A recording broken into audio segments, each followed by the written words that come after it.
This segment is sponsored by Dr. Kat Ford. Dr. Katrisa Ford is a certified therapist, and she worked on a research study focused on a group of single teenage mothers.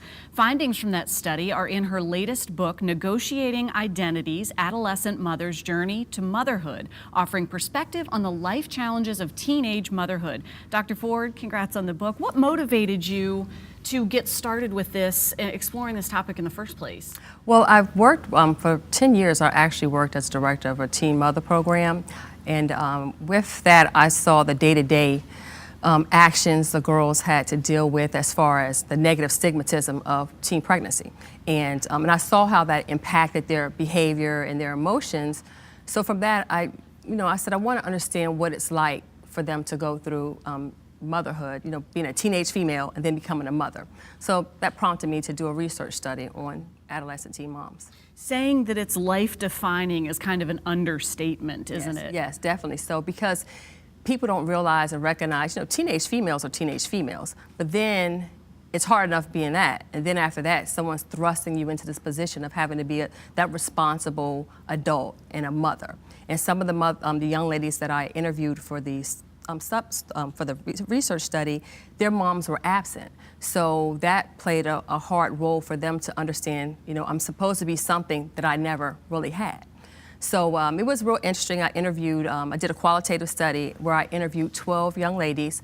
All of the females had children between the ages of 15 and 18. And we had a couple of the young moms who actually had multiple children by the time they turned 19.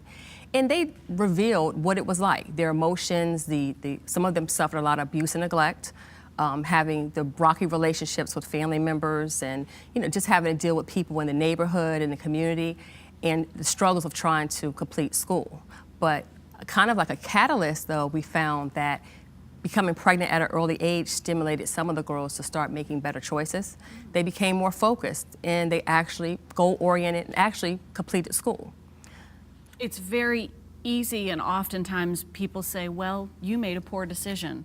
You're going to have to live with that. Exactly, and that negative perception and that stigmatism that people have, that's what I'm hoping the book will change, because once individuals that are involved with teen moms, the mothers, the dads, the grandmothers, individuals in the church, professional individuals like the school social workers or teachers, once they read the book, I'm hoping that we give them an idea of what these young ladies actually experience. I mean, we all make mistakes, when we grow up as teenagers, but just to condemn somebody for making this decision and then acting like that's the rest of their life, and that's not the case. And in some cases, like I said, these young ladies use that as a tool to do better and to better themselves, and people don't see that. And we all have the responsibility. You said they make a mistake, but these are human beings. Exactly. This is our community coming into the world, these children. Exactly. So we have this mutual responsibility. Correct. And is that what you hope that folks, we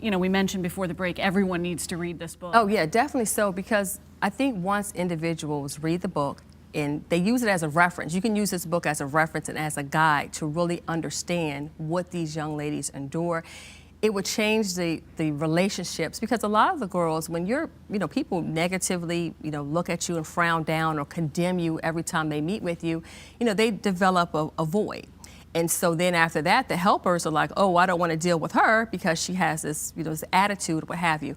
But if the workers and the helpers and the supporters understand what these girls endure, then maybe they can alleviate that negative stigmatism. And then the girls will be more open to receiving help, and individuals be more open to nurturing the girls and giving them the support that they need. And for this group of young women that you worked with, that you researched and that they shared their stories, what was their reaction in going through this project?